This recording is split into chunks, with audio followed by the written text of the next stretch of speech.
بسم الله الرحمن الرحيم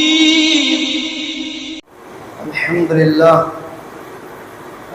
لله رب العالمين والعاقبة للمتقين والصلاة والسلام على سيدنا محمد وآله وصحابه أجمعين. فقد قال الله تعالى في القرآن العظيم: الذين إذا أصابتهم مصيبة قالوا إنا لله وإنا إليه راجعون.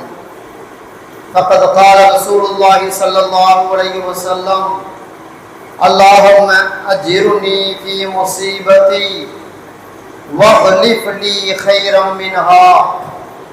அளவற்ற அருளாளனும் நிகரற்ற அன்புடையனுமாகிய அல்லாஹ்வின் திருநாமம் கொண்டு ஆரம்பம் செய்கிறோம். வான் மையம் புகழ் அனைத்தும் ஏக வல்லோனாகிய வல்லோன் அல்லாஹு தஆலா ஒருவன் மீது மட்டுமே என்றென்று உரைத்தாகட்டுமாக. நபிகள் பெருமானார் ஸல்லல்லாஹு அலைஹி வஸல்லம் அன்னார் மீதும் அன்னாரின் வழிவந்த உத்தம சத்திய சஹாபாக்கள், தாபிஈன்கள், தபஅ தாபிஈன்கள், நாதாக்கள், ஷுஹதாக்கள், அவுலியாக்கள், உலகத்தில் பிறந்த மூமினான முஸ்லிமான ஆண்கள் பெண்கள் அனைவர்கள் மீதும், குறிப்பாக நம் அனைவர்கள் மீதும் அல்லாஹ்வுடைய அன்பும் அருளும் என்றென்றும் குன்றாமல் குறையாமல் நிலவட்டுமாக. ஆமீன். அஸ்ஸலாமு அலைக்கும் வரஹ்மத்துல்லாஹி வபரகாத்துஹு. ஓரிரு தினங்களுக்கு முன்பு கேரள மாநிலம் வயநாட்டு பகுதியினுடைய சில கிராமங்களில் பெரும் வெள்ளத்தின் காரணமாக மலைச்சரிவு ஏற்பட்டு இறந்தவர்களின் எண்ணிக்கை நாளுக்கு நாள் அதிகரித்துக் கொண்டே வருகிறது. வாட்ஸ்அப் தளங்களில் சில செய்தி இப்படி வந்தது: நிலச்சரிவுக்கு முந்தைய நாள் கடுமையான மழை வெள்ளம் பெய்து கொண்டே இருக்க பள்ளியினுடைய இமாம் மைக்கின் மூலம் அறிவிக்கிறார்: பெருவெள்ளம், மஹல்லாவாசிகளை நீங்கள் எல்லாம் பாதுகாப்பான இடங்களில் இருந்து கொள்ளுங்கள். மறாவது நாள், அந்த அறிவிப்புக்கு மறாவது நாள் அந்த இமாமும் உலகத்தில் இல்லை. எந்த பள்ளியில் அறிவிக்கப்பட்டதோ அந்த பள்ளிவாசலும் இல்லை. சுமார் அந்த மஹல்லாவிலே 300 முஸ்லிம் குடும்பங்கள், அந்த மஹல்லாவும் இல்லை என்பதாகவெல்லாம் தகவல்கள் வருகிறது. கேட்கும் பொழுது மனம் மிகவும் கஷ்டப்படுகிறது, ரணமாகிறது. அல்லாஹ் தஆலா இது மூமின்களுக்கான சோதனை என்பது மூலமாக நாம் விளங்கிக் கொள்ள வேண்டும். சோதனை ஒரு மனிதனுக்கு, ஒரு மூமினுக்கு பயம், வறுமை, நோய் நோக்காடு, உயிரிழப்பு, பொருளாதார சேதாரம், இது போன்ற இறைவனின் சோதனை வரும் பொழுது அந்த சோதனைக்கு ஆட்பட்ட மனிதன் புலம்பி தெரியக்கூடாது என்று குர்ஆன் சொல்கிறது. புலம்பி தெரியக்கூடாது. இது எல்லாம் ஏற்பட்ட சோதனை அல்லாஹ்வுடைய கலா கதிரில் உள்ளது. அல்லாஹ்வுடைய ஏற்பாடின் பிரகாரம் தான் நடக்கிறது. இந்த தேதியிலே, இந்த நிமிடத்திலே, இத்தனை நொடிக்குள்ளாக இவ்வளவு உயிர் சேதாரம், இவ்வளவு பொருள் சேதாரம், இவ்வளவு மனுஷனுக்கு சிரமம் ஏற்படுவது எல்லாம் அல்லாஹ்வுடைய கலாக்கதையில் உள்ள ஒன்று. அதனால் புலம்பி திரிவதை விட குர்ஆன் அந்த மக்களுக்கு இப்படி ஒரு அமலை கற்றுத் தருகிறது. அந்த நேரத்தில் அல்லாஹ்வை பொருந்தி கொண்டு, அல்லாஹ்வை புகழ்ந்த வண்ணமாக அந்த சோதனை நேரத்திலே பொறுமையாக இருந்து, இன்னா லில்லாஹி வ இன்னா இலைஹி ராஜிஊன், நாங்கள் அல்லாஹ்வுக்காக இருக்கிறோம், நாங்கள் அல்லாஹ்விடத்திலேயே மீற போகிறோம் என்று அல்லாஹ் சொல்லி தந்த அந்த அருள் வசனத்தை ஓதிக்கொண்டு பொறுமையாக இருந்து அந்த நேரத்தை கடைபிடிக்க வேண்டும் என்பதாக இந்த இஸ்லாமிய மார்க்கம் இந்த மூமின்களுக்கு, முஸ்லிம்களுக்கு இப்படி வழிகாட்டி தருகிறது. இந்த வயநாட்டிலே பாதிக்கப்பட்ட மக்களுக்கு நாம் மூமினாக இருக்கும் பொழுது நாம் அவர்களுக்கு என்ன செய்வது? அதற்கு மார்க்கம் வழிமுறைகளை சொல்லுகிறது. முடிந்தவரை அந்த மீட்பு குழுவில் சேர்ந்து அவர்களை மீட்டெடுத்து வெளியே கொண்டு வரும். நம்மால் மீட்பு குழுவிலே சேர முடியாது என்றால் அதுல கஷ்டப்பட்ட மக்களுக்கு, கஷ்டப்படுபவர்களுக்காக இதேனும் காசு பணங்களை திரட்டி கொண்டு போய் அவர்களுக்கு பொருளாதார ரீதியாக உதவுவது.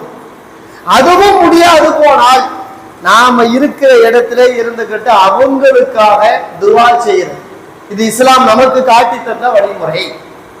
முடிந்தா காசு பணத்தை கொடுக்கிறது, முடிந்தா உடல் ஒத்துழைப்பு கொடுத்து அந்த களத்துக்கு போய் அந்த மக்கள் எவ்வளவு சிரமப்பட்டிருக்கிறாங்க, புதைகுழிக்குள்ள மாட்டி இருக்கிறாங்க, மண்ணு சரிவுனால் மாட்டப்பட்டிருக்கிறாங்க, அங்கங்க கஷ்டப்படுறாங்க, அவங்கள மீட்டு எடுக்கிறதுக்கு முயற்சி பண்றது. இதையெல்லாம் செஞ்சாலும் கூட நம்ம தொழுகையில ஒவ்வொரு நேரமும் துவா செய்யறது. இறைவா, அந்த பகுதி மக்கள் கஷ்டப்படுபவர்களுக்கு போதிய நீ நிவாரணத்தை தா, நீ அவர்களுக்கு அழகிய பகரத்தை தா, அவர்களுடைய வாழ்வு நிலை மீண்டும் நிம்மதியோடு வருவதற்கு அருள்பாலிப்பாயாக. இப்படி ஏதேனும் அவர்கள் நலனுக்காக நாம துவா செய்யணும். இதுதான் மூமின்களுக்கான நமக்காக இஸ்லாம் கற்றுத்தரக்கூடிய, அதாவது பண்பியலாக இருக்குது. அங்க அடிபட்ட மக்களுக்கு எனக்கு என்ன வந்துச்சுன்னு இருக்கவே கூடாது. மூமினான முஸ்லிமான மக்கள் அங்க யார் அடிபட்டாலும் பரவாயில்லைங்க. அங்க அல்லாஹ்வை மறுக்கக்கூடிய மக்களாக இருந்தாலும் சரி, அல்லாஹ்வை ஏற்றுக்கொள்ளக்கூடிய மக்களாக இருந்தாலும் சரி, அந்த நிலச்சரிவிலே அவர்கள் அகப்பட்டு கஷ்டப்பட்டு உயிரிழந்து பொருளாதாரமிலிருந்து நிற்கதையாக இருக்கிறார்களா இல்லையா, அவர்கள் யாராக இருந்தாலும் அவர்களுக்கு பொருளாதார ரீதியாக உதவி, அவர்கள் நல்வாழ்வு பெற அவர்களுக்காக துவா செய்தல். நாம இங்கே இருந்தே அதையெல்லாம் செய்யணும். இந்த நிலைப்பாடு அல்லாஹ் நமக்கு வராம பாதுகாத்தானேன்னு சொல்லி அல்லாஹ்வுக்கு சுக்ரும் செய்யணும். அந்த நிலை நமக்கு வரல, ஏன் சுக்ரு செய்யணும்? அல்லாஹ்விடத்துல அவர்களுக்காக துவா செய்து கொண்டே இருக்க வேண்டும்.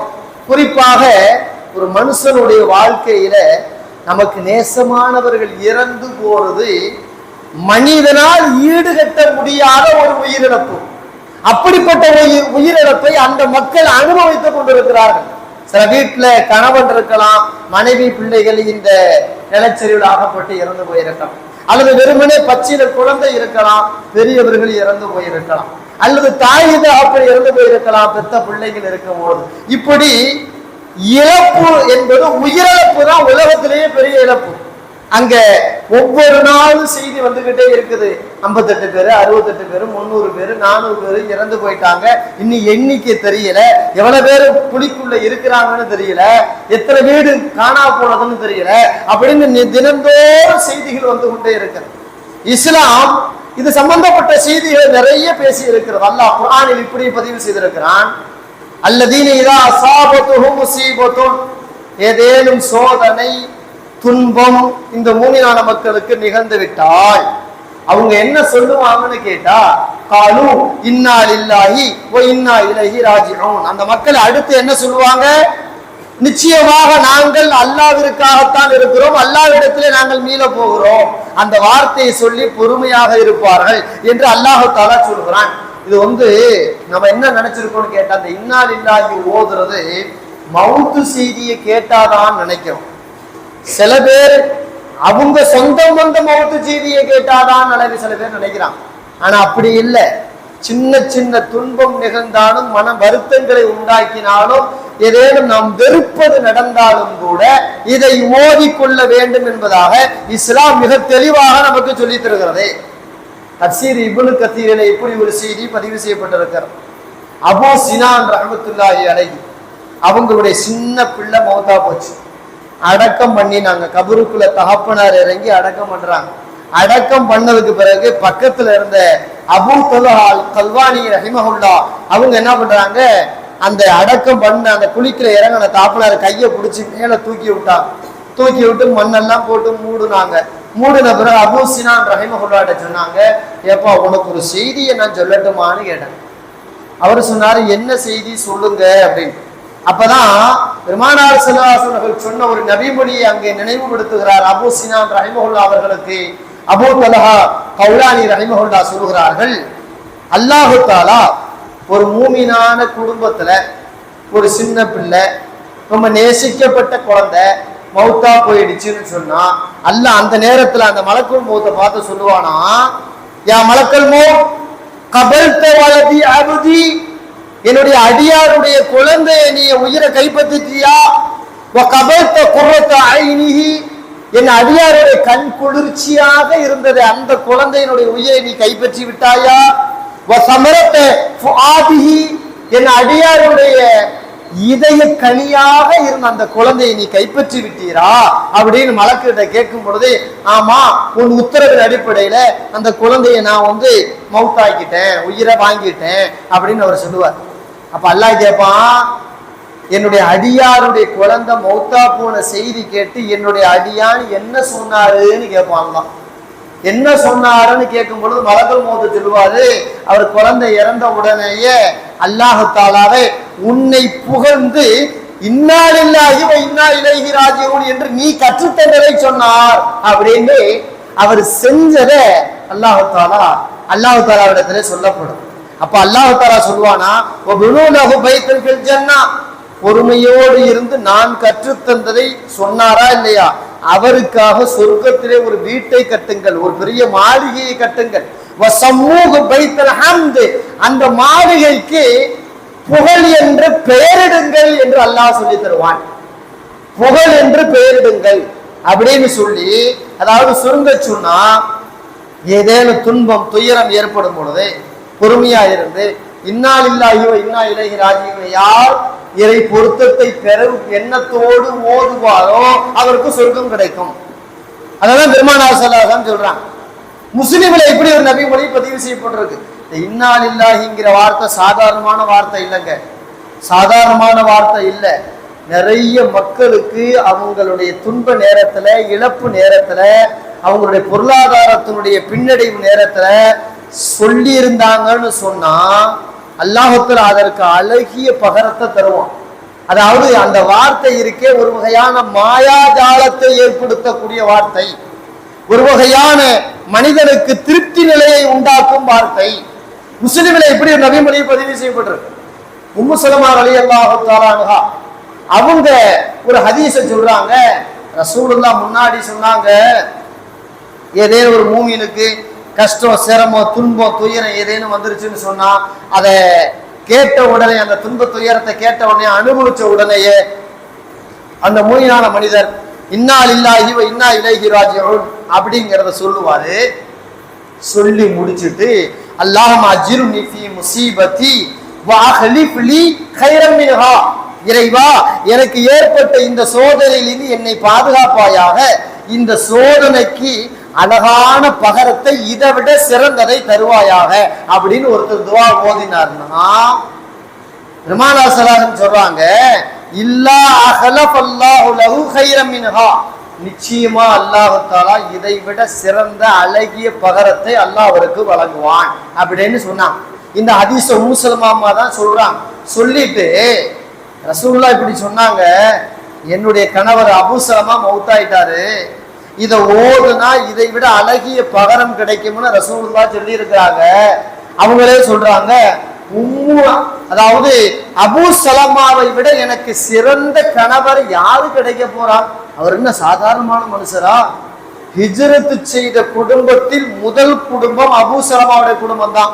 அதுக்கு முன்னாடி குடும்பமா யாரும் ஹிஜ்ரத் செய்யல. இவருடைய குடும்பம் தான் முதல் குடும்பம். சிறந்த மனிதர், நல்ல மனிதர், என் மனதை கவர்ந்தவர், எனக்கு நேசத்திற்குரியவர், எல்லாமுமாக என் உலகத்திலே இருந்தவர். இப்படிப்பட்ட என் கணவர் இறந்து விட்டாரே, ஆனா ரசூலுல்லாஹ் இப்படி சொல்லி இருக்கிறாங்களே அப்படின்னு நினைச்சுக்கிட்டு அந்த அம்மா கணவர் மௌத்துக்கு பிறகு இந்த வார்த்தையை சொன்னாங்க, இன்னா லில்லாஹி வ இன்னா இலைஹி ராஜிஊன் அல்லாஹும்ம அஜிர்னி ஃபீ முஸீபத்தி வ அஹ்லிஃப் லீ கைரம் மின்ஹா. இதை நான் ஓதிக்கிட்டே வந்தேன். சில நாட்களுக்கு பிறகு ரசூலுல்லாஹி ஸல்லல்லாஹு அலைஹி வஸல்லம் அவர்கள் என்னை பெண் கேட்டு தூது அனுப்பினார்கள். அப்போதுதான் எனக்கு விளங்கியது இந்த துவா செய்த மாயாஜாலம் என்ன என்று. அதாவது அபூ சலமாவை விட 100 மடங்கு சிறந்தவர்கள் பெருமானார் ஸல்லல்லாஹு அலைஹி வஸல்லம் அவர்கள். அப்படிப்பட்ட பெருமானார் ஸல்லல்லாஹு அலைஹி வஸல்லம் அவர்கள் நான் எதிர்பார்க்கவில்லை, என்னை பெண் கேட்டு அனுப்பினார்கள், நான் அதற்கு சம்மதித்தேன். நபி அவர்களுடைய மனைவியாக ஆகும் பாக்கியம் எனக்கு கிடைத்தது எது என்றால், என் கணவர் இறந்த பிறகு நான் ஓடி அந்த திக்ர் தஸ்பீஹாத் செய்த மாயாஜாலம். பெருமானார் ஸல்லல்லாஹு அலைஹி வஸல்லம் அவர்களுடைய கணவர், அந்த நபியவர்கள் கணவராக கிடைக்க பெற்ற பெரும் பாக்கியம் உம்மு சலமா ரலியல்லாஹு தஆலா அன்ஹா அவர்களுக்கு இந்த துஆ தான் அவர்களுக்கு அதை பெற்று தந்தது. அவங்களே சொல்றாங்க, எனக்கு நபி அவர்கள் கிடைத்தது எப்படி கிடைச்சாங்கன்னு கேட்டா, நபி அவர்கள் நான் கணவனாக அடையும் பாக்கியம் எப்படி கிடைச்சதுன்னு கேட்டா, என்னுடைய முதல் கணவர் இறந்த போது இதை ஓதிக்கிட்டே வந்தேன், அல்லாஹ் தஆலா எனக்கு அழகிய பகரத்தை தந்துட்டான் அப்படின்னு உம்மு சலமா ரலியல்லாஹு தஆலா சொல்றாங்களா இல்லையா? அப்ப இது அதாவது எந்த இழப்பா இருந்தாலும், நோய், நோக்காடு, விபத்து, ஆக்சிடென்ட், அப்படி இப்படி எதுவா இருந்தாலும் புலம்ப கூடாது, பல பேர்கிட்ட சொல்லி தெரியக்கூடாது. அல்லாஹ் என்னை சோதிக்கிறான், என்னை கஷ்டப்படுத்துறான், துன்பப்படுத்துறான், அல்லாஹ்வுக்கு கண்ணு இருக்கா, காது இருக்கா, அப்படி இப்படின்னு அல்லாஹ்வை திட்டு தெரியக்கூடாது. அவன் இவனுக்கெல்லாம் நல்லா இருக்கிறான், நான் எல்லா அமலையும் செய்யறேன், எல்லா பிரச்சனையும் என் வீட்டுக்குள்ளதான் வருது, என் பிள்ளைகளுக்கு வருது, என் பொண்டாட்டிக்கு வருது, எனக்கு வருது, என் பேர பிள்ளைக்கு வருது, எங்க குடும்பத்துக்கு வருது அப்படின்னு புலம்பி தெரியக்கூடாது. எந்த பிரச்சனை வீட்டுக்கு வந்தாலும், தனக்கு வந்தாலும், நோய், நோக்காடு, விபத்து, உயிரிழப்பு, பொருள் இழப்பு எது வந்தாலும் சரி, அல்லாஹ் இடத்துல ஒப்படைச்சிட்டு இன்னா லில்லாஹி வ இன்னா இலைஹி ராஜிஊன் ஓதிக்கிட்டே இருக்க வேண்டியதான். ரசூலுல்லாஹ் சொல்லி கொடுத்த மாதிரி அல்லாஹும்ம அஜ்ரினி ஃபீ முஸீபத்தி வ அக்லிஃப்னி கைரன் மின்ஹா, இந்த துஆ ஓதிக்கிட்டே இருக்க வேண்டியதான். இப்படி ஓதிக்கிட்டே இருந்தா நமக்கு ஏற்பட்ட பிரச்சனை அல்லாஹ் போக்குவான். அது மட்டும் இல்ல, அதை விட சிறந்ததை அல்லாஹ் நமக்கு தருவான். இப்ப நாம அதிகமா ஓத வேண்டியது என்னன்னு கேட்டா, வயநாட்டு மக்கள் பாதிக்கப்பட்டவர்களுக்கு இறைவா அவர்களுக்கு அழகிய பகரத்தை கொடு, அவர்களுக்கு சிறந்த நிவாரணத்தை கொடு அப்படின்னு மனசுல நிறுத்தி இதை தான் நம்ம நிறைய ஓதணும். நாம மூமினா இல்லையா? அங்க அடிபட்டவர்கள் நம்மை போன்ற உயிர் உள்ளவர்கள் தானே, அவர்களுக்காக நாம என்ன செய்யறதுன்னா இதைத்தான் செய்ய முடியும், இதைதான் செஞ்சு ஆகணும், செய்யறது மீது கடமை. அப்ப நாம நிறைய இந்த துவாக்களை ஓதிக்கிட்டே வரணும். அதாவது உயிரிழப்புக்கு மட்டும் இந்த துவா இல்ல, எது நடந்தாலும் இதைதான் ஓதணும். எது நடந்தாலும் சரி, எப்படிப்பட்ட கஷ்டம் வந்தாலும் சரி, இதைத்தான் ஓதணும். பெருமானார் ஸல்லல்லாஹு அலைஹி வஸல்லம் ஒரு நேரத்துல இரவு நேரத்துல தான் வீட்டுல இருக்கும் பொழுது சின்ன விளக்கு, எண்ணெயில ஏற்றப்பட்ட ஒரு சிமிலி விளக்கு எரிஞ்சுக்கிட்டே இருந்துச்சு. ஒரு பெரிய காத்து ஏதோ வந்ததுனால அந்த விளக்கு திடீர்னு பொசுக்குன்னு அணைஞ்சு போச்சு. அணைஞ்சு போன உடனே பெருமானார் ஸல்லல்லாஹு அலைஹி வஸல்லம் இன்னா லில்லாஹி வ இன்னா இலைஹி ராஜிஊன் அப்படின்னு ஓத ஆரம்பிச்சிட்டாங்க. பக்கத்துல இருந்த மனைவிமார்கள் கேட்டாங்க, முஸீபத்து ஹிய யா ரசூலுல்லாஹ், எரிஞ்ச விளக்கு அணைஞ்சு போச்சு, அது கூட ஒரு மனுஷனுக்கு கஷ்டத்தை தருமா? அது கூட ஒரு சோதனையா? சோதனை நேரத்துல தான் இதை ஓதணும்னு எங்களுக்கு கத்துக் கொடுத்தீங்க, விளக்கு அணைஞ்சதுக்கு நீங்க இதை ஓதுறீங்களே, இது கூட சோதனையா அப்படின்னு ஒரு ஆச்சரியமா கேட்டாங்க. எரிஞ்ச விளக்கு அணைஞ்சு போச்சு, அடுத்து கொஞ்ச நேரத்துல பத்த வச்சுக்க போறோம், இது ஒரு கஷ்டமா, இதுக்கு போய் இதை ஓதுறதா அப்படின்னு ஆச்சரியமா கேட்டாங்க. பெருமானார் ஸல்லல்லாஹு அலைஹி வஸல்லம் சொன்னாங்க, நஅம், ஆமா இதுவும் சோதனை தான். குல்லு ஷைஇன் யு'தினு யு'தில் முஃமினு ஃபஹுவ லஹு முஸீபத்துன். ஒரு முஸ்லிமான, ஒரு மூமினான அடியாருக்கு, அதாவது சின்ன நோவினை தரும் செயல்பாடும் அது அவனுக்கு துன்பம் தான். விளக்கு எரிஞ்சுக்கிட்டே இருந்துச்சு, பொசுக்குன்னு அணைஞ்சு போச்சு, அட என்னடா அணைஞ்சு போச்சு அப்படின்னு நினைக்கிறோமா இல்லையா? அதுவும் ஒரு துன்பம் தான். அந்த துன்பத்துக்கும் கூட அல்லாஹ்ட்ட தான் முறையிடணும். அது என்ன, எரிஞ்ச விளக்கு திரும்ப எடுத்து தீக்குச்சி வச்சு பத்த வச்சா எரிஞ்சுக்க போகுது, இது ஒரு பெரிய விஷயமா அப்படின்னு நினைக்காத. இதுவும் ஒரு வகையான சின்ன துன்பம் தான், அதையும் அல்லாஹ்ட்ட ஒப்பட, அதற்கு அல்லாஹ் தஆலா இதை விட அழகாக பகரத்தை தருவான் என்று பெருமானார் ஸல்லல்லாஹு அலைஹி வஸல்லம் இந்த உம்மத்திற்கு பாடம் கற்பிக்கிறார்கள். இந்த செய்தி தஃப்சீர் ராஸியிலே பதிவு செய்யப்பட்டிருக்கிறது. சின்ன விளக்கு அணைஞ்சதுக்கு கூடனா அதுவும் முசீபத்து தான், அதுக்கு அல்லாஹ்ட்ட தான் நாடணும். வாழ்க்கையில சுருங்க சொன்னா எல்லா சந்தோஷமும் அவன் தர்றதுதான், அதுக்கு அல்லாஹ்ட்ட ஹம்து சொல்லணும். புகழ் மாலை அல்லாஹ்வுக்கு நாம் ஒண்ணு சமர்ப்பிக்கணும், அல்லாஹ்வை புகழணும். சின்ன சந்தோஷம், பெரிய சந்தோஷம் எல்லாம் அல்லாஹ் தர்றதுதான். சின்ன துன்பம், பெரிய துன்பம் அதுவும் அல்லாஹ் தர்றதுதான். அப்படின்னா அதையும் அல்லாஹ்ட்ட தான் நம்ம ஒப்படைக்கணும்.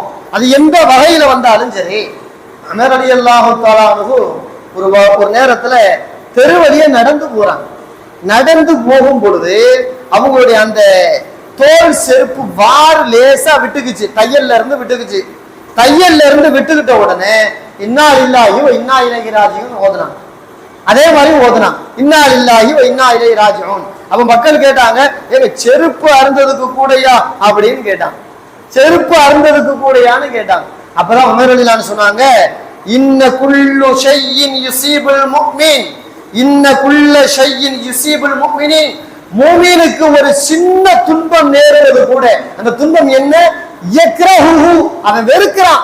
வேணாம்னு நினைக்கிறேன், அது நிகழ்ந்துருச்சு. அப்படி இருந்தாலும் கூட முசீபத்தும், அதுவும் அவனுக்கு துன்பமான ஒன்றுதான். அப்பையும் அல்லாஹ்ட்ட தான் நம்ம பொறுப்பை ஒப்படைக்கணும். அல்லாஹ்விடத்துல அதற்கான நிலைப்பாடு நமக்கு அல்லாஹ் தான் சிறப்பான நிலையை தரணும் அப்படிங்கிறது உமர் ரலியல்லாஹு அன்ஹு அவர்கள் கற்றுத் தருகிறார்கள். ஹயாத்து சஹாபா என்ற வரலாற்று நூலிலே இந்த செய்திகள் எல்லாம் பதிவு செய்யப்பட்டிருக்கு. அப்படி பார்த்தா உயிரிழப்பை கேள்விப்பட்டாலும் பொருளப்பை கேள்விப்பட்டாலும் ஏதேனும் துன்ப துயரங்களுக்கு தனக்கோ தன் குடும்பத்தாருக்கோ தன் இனத்தை சார்ந்தவருக்கோ அல்லது பிறருக்கோ ஏதேனும் ஏற்பட்டாலும் அது சின்னதுல இருந்து பெரியது எதுவா இருந்தாலும் சரி அல்லாஹ்ட்ட ஒப்படைக்கணும். உடனே நம்ம நாவுகள் உச்சரிக்க வேண்டிய வார்த்தை இன்னா லில்லாஹி வ இன்னா இலைஹி ராஜிஊன். இததான் உடனடியாக சொல்லியான். இமாம் ஷம்சுத்தீன் அத்-தஹபி ரஹிமஹுல்லாஹ் தன்னுடைய அல் கபாயிர்ங்கிற நூல்ல இப்படி ஒரு செய்தியை பதிவு செஞ்சு வச்சிருக்கிறான். அதாவது ஜனாதிபதி ஆன பிறகு உமர் ரலியல்லாஹு தஆலா தன்னுடைய தோட்டத்துக்கு போனாங்க. தோட்டத்துக்கு போயிட்டு அவங்க வீட்டுக்கு வர்றதுக்குள்ளாக பள்ளிவாசல்ல அசரு தொழுகை இமாம் ஜமாத் நேர வந்து தொழுகை முடிந்து விட்டது. இவங்க அறக்க பறக்க வேகமா உடியாறாங்க, பள்ளிவாசலை நோக்கி அசர் நேரம் ஆச்சேன்னு வந்து பார்த்தா பள்ளிவாசல் அசரு தொழுகை இமாம் ஜமாத்து முடிஞ்சு போச்சு. முடிஞ்சு போன உடனே அவங்க தாங்க முடியாம மனசு ரொம்ப ரணகலப்பட்டு வேதனைப்பட்டு இன்னா லில்லாஹி வ இன்னா இலைஹி ராஜிஊன் சொல்ல ஆரம்பிச்சான். சொன்ன பிறகு அடுத்து ஒரு செய்தியை சொன்னாங்க. என் தோட்டத்துக்கு போய் தோட்டத்துல என்ன ஏதுன்னு பார்த்துக்கிட்டு இருந்ததுனால தொழுகை தவறி போச்சா இல்லையா, அந்த தோட்டத்தை பார்வையிட்டதால் அசரு தொழுகை தவறியது. அதனால அந்த தோட்டத்தை மொத்தத்தையும் அல்லாஹ்விற்காக ஏழை எளிய மக்களுக்கு நான் சதக்கா கொடுத்துறேன் நேர்ச்சை பண்ணி அப்படியே அள்ளி கொடுத்துட்டாங்க. அந்த தோட்டத்தை வித்து அந்த காசு பணத்தின் மூலமாக அந்த நேரத்துல இருந்த ஏழை எளிய மக்களுக்கு அப்படியே தானம் பண்ணிட்டு போயிட்டான். இதன் கீழான நிலை செய்திகளை சொல்கிறார்கள். வளமையா ஒரு இபாதத்து செஞ்சுட்டு வர்றோமுங்க, வளமையா ஒரு நல்ல அமலை செஞ்சுக்கிட்டு வர்றோம். அந்த நல்ல அமலை செய்ய முடியாம ஒரு நேரம் தவறி போனா கூட அல்லாஹ்ட்ட அழுகணும். இறைவா இதுவரைக்கும் நான் செஞ்சுக்கிட்டு வந்தனே, சின்ன அமலு பெரிய அமல் எந்த அமலா இருந்தாலும் நல்ல எதுவா இருந்தாலும் ஒரு அமலை இதுவரைக்கும் தொடர்ந்து செஞ்சுக்கிட்டு வந்தனே, இப்ப தவறி போச்சே, என்னுடைய பொடுபோக்கு தான் ரஹ்மானே அப்படின்னு முதல்ல நம்ம பொடுபோக்க உணரணும். உணர்ந்த போல அல்லாஹ்விடத்திலே நாம் அதற்காக அதாவது இறைவா தவறி போச்சு, மீண்டும் என் வாழ்க்கையில இது போல அமல்கள் தொடர் அமல்கள் தவறக்கூடாதுன்னு இன்னா லில்லாஹி ஓதி அந்த துக்கத்தையும் அல்லாஹ்ட்ட தான் முறையிடணும். அதன் பிறகு உமர் ரலியல்லாஹு அன்ஹு அவர்களுக்கு ஒரு பொழுதும் தொழுகை தவறவில்லை என்று பார்க்கிறோம். அப்போ தொழுகை மட்டும் இல்ல, எந்த நல்லாமலா இருந்தாலும் சரி ஒரு நாளைக்கு ஒரு 100 திக்ர் ஓதுவோம், ஒரு நாள் தவறி போச்சுன்னா அதுவுக்கு அல்லாஹ்விடத்திலே முறையிடணும். அது கவலையானது, அது துன்பமானது, மனசுக்கு வேதனையை தரக்கூடியது. நாம முதல்ல விளங்கணும். இன்னைக்கு ஓதுனவங்க பரவாயில்ல, அது நாளைக்கு ஓதிக்குவோம் அப்படின்னு சாதாரணமா இருக்கக்கூடாதுங்கிறாங்க உமர் ரலியல்லாஹு அன்ஹு. இது தொழுகைக்கு மட்டுமல்ல, திக்ர், தஸ்பீஹாத், குர்ஆன் திலாவத்து, தானம் தர்மம், இப்படி எந்தெந்த நல்லறங்களை எல்லாம் தினந்தோறும் செய்கிறோமோ அந்த நல்லறம் தவறுதுன்னு சொன்னா உடனே அல்லாஹ்விடத்தில் தான் அதற்கான நாம அல்லாஹ்விடத்தை ஒப்படைத்து அவரிடத்திலே அல்லாஹ்விடத்திலே அதாவது அதற்கு மாற்று பகரத்தை எதிர்பார்க்க வேண்டும். வாழ்க்கையில யாரு இந்த பழக்கத்தை கடைபிடிக்கிறாங்களோ சின்னது பெரியது எந்த முசீபத்து எந்த மனசுக்கு கஷ்டமானது நிகழ்ந்துட்டாலும் சரி உடனே வேற ஒண்ணு வேணாம், நாம ஒரு வேலையை சொல்லிட்டு போனா மனைவிட்ட அது நல்ல வேலைதான், அந்த வேலையை அந்த பிள்ளை அந்த மனைவி செய்யற கால தாமதம் ஆயிடலாம் அல்லது செய்யாம மறந்து போய் உட்கார்ந்துருக்கலாம். இது நமக்கு ஒரு வகையான வேதனையா இல்லையா? இந்த நேரத்துல மனைவியை பார்த்து தடா போட்டு அப்படி இப்படின்னு கத்துறதை விட வாய்க்கு வந்தபடி அவள்கிட்ட அப்படி இப்படின்னு பேசுறதை விட அல்லாஹ்விடத்துல முதல்ல அந்த பொறுப்பை படைக்கணும். இன்னா லில்லாஹி வ இன்னா இலைஹி ராஜிஊன் சொன்னதை அவ செய்யாம உட்கார்ந்து கிடக்கிறாளே இறைவா, இவளுக்கு நல்ல புத்தியை கொடு, இவளுக்கு இதை விட எனக்கு அழகிய பகரத்தை கொடு இப்படின்னு அல்லாஹ்ட்ட முறையிட்டுட்டா அவ தானா திருந்திட போறா, தானா அவளுக்கு மனமாற்றம் வந்துட போகுது. என் வீட்டுக்காரர் போகும்போது சொல்லிட்டு போனாரு, அவர் வர்றதுக்குள்ள செஞ்சு வைக்கணுமே அப்படிங்கிற அக்கறை அவளுக்கு தானா வந்துருச்சுன்னா அவ வேலையில கரெக்டா இருப்பாளா இல்லையா? அதே மாதிரி பிள்ளைகிட்ட ஒரு வேலை சொன்னோம், அந்த வேலையை அந்த பிள்ளை தானா செய்யணும்னா அல்லாஹ்ட்ட முறையிட்டாதான் நடக்கும். அல்லாஹ்ட்ட முறையிடாட்டி நீங்க பெத்த பிள்ளைனாலும் உங்க கண்ட்ரோல்ல வராது, நீங்க கட்டிய மனைவினால உங்க கண்ட்ரோல்ல வராது, உங்களுடைய பணியாளரா இருந்தாலும் அவர் உங்க கண்ட்ரோல்ல வரமாட்டார். அல்லாஹ்ட்ட முறையிட்டா மட்டும்தான் அதெல்லாம் நடக்கும். வாய்க்கு வந்தபடி அப்படி இப்படி அது இதுன்னு பேசுறது ஏசுறது என்னென்னமோ வார்த்தையை அள்ளி கொட்டுறது அதன் பிறகு வருத்தப்படுறது இந்த நிலையெல்லாம் வேண்டாம். நமக்கு கஷ்டமான ஒண்ணு நடந்துருச்சு அப்படின்னு வாழ்க்கையில அல்லாட்ட ஒப்படைச்சிட்டு இந்த இன்னால் இல்லாஹிய ஓதிட்டு சபராக பொறுமையாக இது கலாக்கதிர உள்ளதுன்னு ஏத்துக்கிட்டா அல்லாஹ் அதை மாத்தி அமைச்சிருவான். அல்லாஹ் அழகான பகரத்தை தந்துருவான். இந்த நிலைப்பாடு நம் வாழ்க்கையில வந்துவிட்டால் அழகிய பகரமும் கிடைக்கும். அல்லாஹ் குர்ஆன்ல அடுத்த வசனத்துல இப்படி சொல்லுவான், உலாய்க்க அலைஹிம் ஸலவாத்தும் மிர் ரப்பிஹிம் வ ரஹ்மா. யாரு வாழ்க்கையில துன்ப துயரங்களை அனுபவித்த பிறகு இன்னாலில்லாஹி சொல்லி பொறுமையாக இருப்பாரோ அவர் யாருன்னு கேட்டா அந்த மக்களுக்கு அல்லாஹ் தஆலா மன்னிப்பை வழங்குகிறான். ஸலவாத்துன்னு அல்லாஹ் அந்த இடத்துல பதிவு செய்யறான். ஸலவாத்தும் மிர் ரப்பிஹிம் அப்படின்னா அல்லாஹ்வுடைய மன்னிப்புன்னு அர்த்தம். அல்லாஹ்வுடைய மன்னிப்பும் கிடைச்சிரும். வரஹ்மா அல்லாஹ் தஆலாவுடைய கருணை அருளும் அவனுக்கு கிடைக்கும்.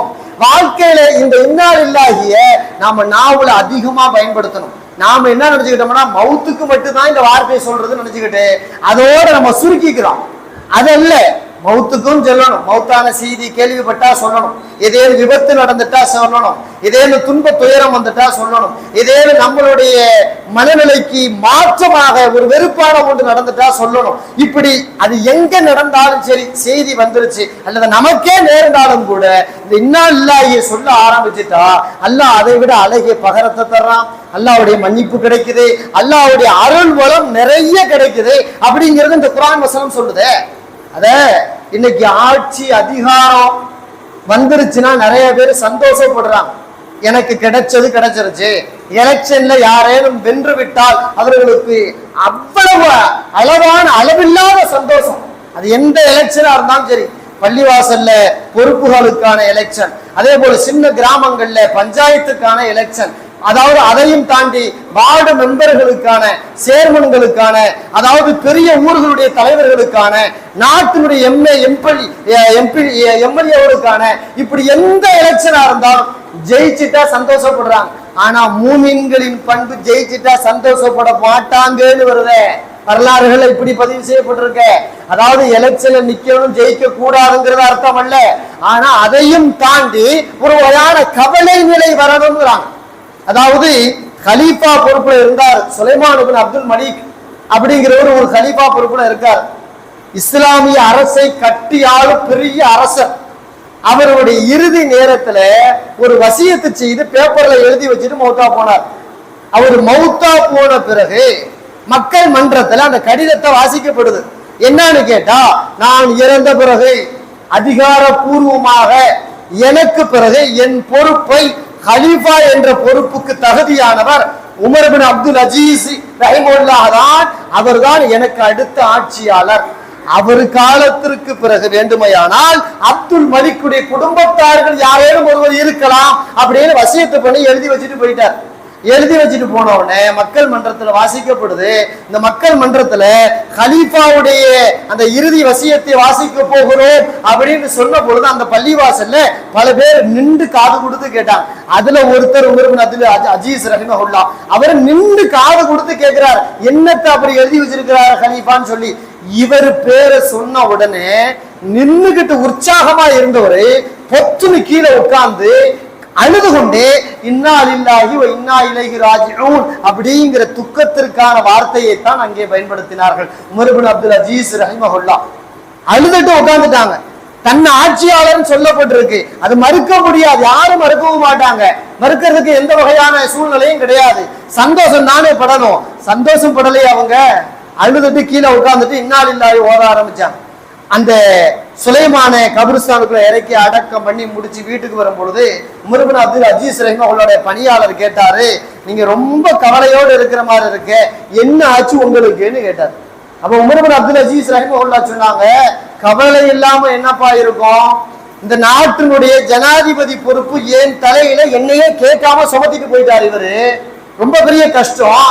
நாளைக்கு மறுமையில தோணான் துருத்தி அவன் இவன் பண்ண எல்லாத்தையும் பத்தி அல்லாஹ் ஏன்ட்ட கேட்பானே, நீ அவனுக்கு ஏன் அதை செய்யல, அவன் செஞ்சதை ஏன் இதை தடுக்கல அப்படின்ட்டு நாட்டு மக்களுடைய பணிசுமை பூரா ஏன் தலையில சுமத்தப்பட்டிருக்கு.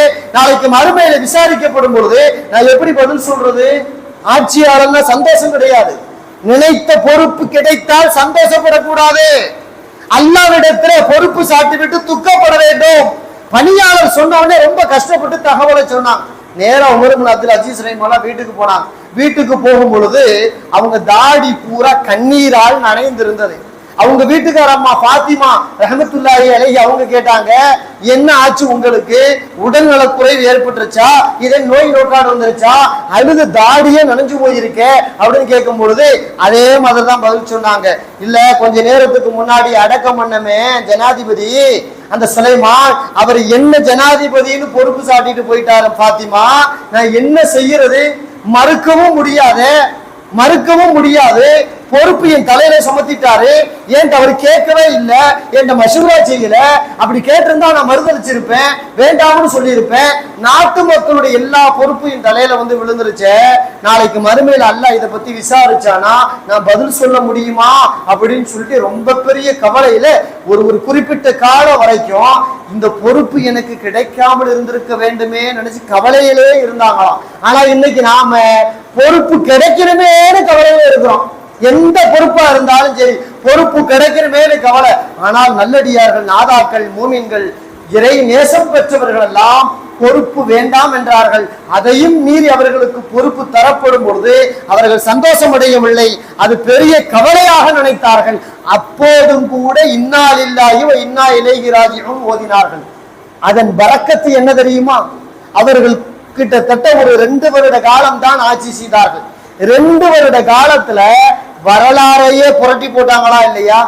எந்த அளவுக்கு வரலாறை புரட்டி போட்டார்கள் என்றால், அவர்களுடைய 2.5 வருட ஆட்சி காலங்களிலே ஏழைன்னு சொல்லி இஸ்லாமிய சாம்ராஜ்யத்துல ஒருத்தரும் கிடையாது, ஏழையே கிடையாது. அதை எப்படி வழங்கணும்னு கேட்டா, ஜக்காத்து வாங்க தகுதி யாருங்க? ஏழை தானே. ஜக்காத்து வாங்க தகுதி ஏழை. ஜக்காத்து வாங்கும் அளவிற்கு ஏழைகளே கிடையாத அளவிற்கு ஆட்சியை மாற்றி அமைத்தார்கள். அது அல்லாஹ் கொடுத்த அன்பளிப்பா இல்லையா?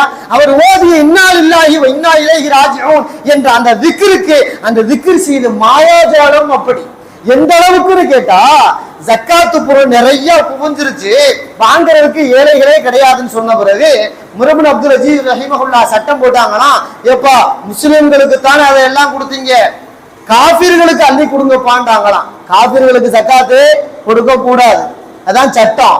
ஆனா ஏழையே இல்லைய முஸ்லீம்ல வாங்குறதுக்கு என்ன பண்றது? நிறைய பொருளாதாரம் சேர்ந்துருச்சு, பொது நிதி. அப்ப காபிர்களுக்கு அள்ளி கொடுன்னாங்களாம்.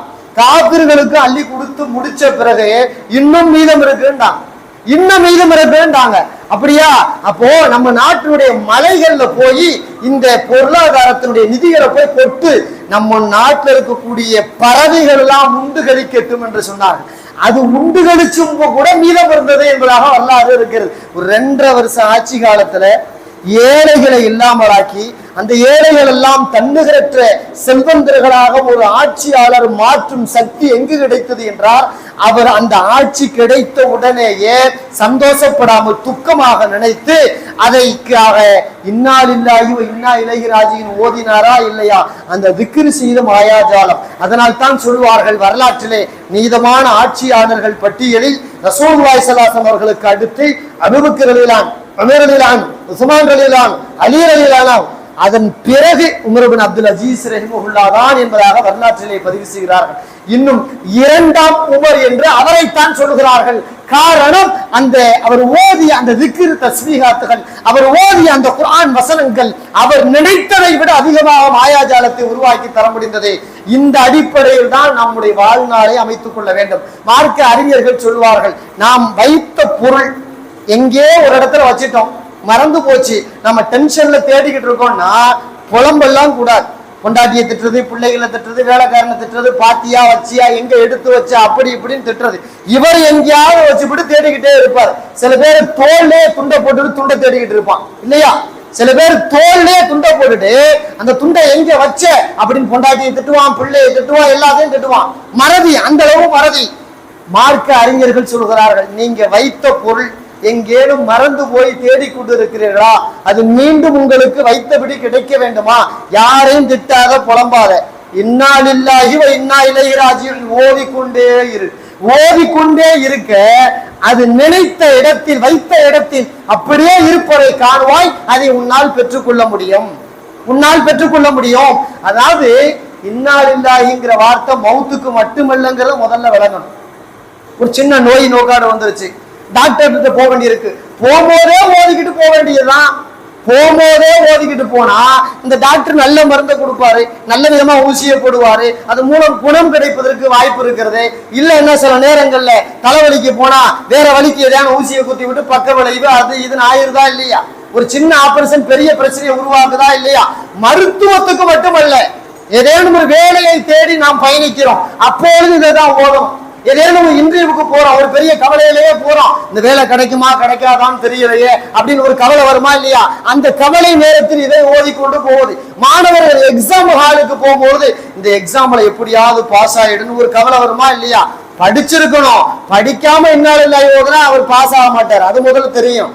எக்ஸாம் ஹாலுக்கு போகும்போது இன்னாலில்லாஹி ஓதுவது. இப்படி எந்த சூழலாக இருந்தாலும், ஒரு சின்ன கவலையாக பெரிய கவலையாக எந்த கவலையாக இருந்தாலும் இதையெல்லாம் யார் ஓதிக்கொண்டே இருப்பாரோ அவருக்கு அழகிய பகரம் கிடைக்கிறது, அழகிய மன்னிப்பு கிடைக்கிறது, அருள்வளம் கிடைக்கிறது என்பதாக இஸ்லாம் மிக தெளிவாக சொல்லி தருகிறது. அதனால் குறிப்பாக இந்த நேரத்தில் நாம் ஓத வேண்டியது, நிறைய ஓத வேண்டியது, அந்த வயநாட்டு மக்கள் நிறைய சோதனைக்கு ஆட்பட்டு இருக்கிறார்கள். அந்த சோதனை இருந்து யா அல்லாஹ் அவர்களை விடுவிப்பாயாக, அவர்களுக்கு அழகிய பகரத்தை தருவாயாக, அவர்களுக்கு அழகான விடுதலையை தருவாயாக என்ற நிலைப்பாட்டிலே அவர்கள் நலனின் அக்கறை கொண்டு அவர்களுக்காக நாம் அனுதினமும் பிரார்த்திப்பதை, அவர்கள் நலனில் அக்கறை கொண்டு அவர்களுக்காக நாம் இன்னாலில்லாஹி வ இன்னா இலைஹி ராஜிஊன் என்பதை ஓதிக் கொண்டிருப்பதை, அவர்களுக்காக ஏதேனும் நிதி திரட்டுகிறார்கள் என்றால் அந்த நிதியில நம்மால் முடிந்தவரை 500 1000 என்று அள்ளி தருவதை, நம்முடைய காசு பணத்தின் மூலமாக அவர்களுக்கு போதிய நிவாரணம் கிடைக்க பெறலாம். இது போன்ற நேரங்களில் நாம் செய்ய வேண்டிய கடமை இருக்கிறது. வல்லோன் அல்லாஹ் தஆலா நமக்கு ஏதேனும் சோதனைகள் ஏற்படும் பொழுது இந்த திக்ரு தஸ்பீஹாத்துகளை ஓதக்கூடிய சிந்தனையை இறைவன் நமக்கு தருவானாக. நம்முடைய சோதனை காலங்களில் நமக்கு அழகிய பகரங்களை தருவானாக, போதிய நிவாரணத்தை தருவானாக. வல்லோன் அல்லாஹ் தஆலா அந்த வயநாட்டு மக்களுக்கு போதிய நிவாரணத்தை அழகிய பகரத்தையும் தருவானாக. வ ஆகிரு தஅவானா அல்ஹம்துலில்லாஹி ரப்பில் ஆலமீன். அஸ்ஸலாமு அலைக்கும் வரஹ்மத்துல்லாஹி வபரகாத்துஹு.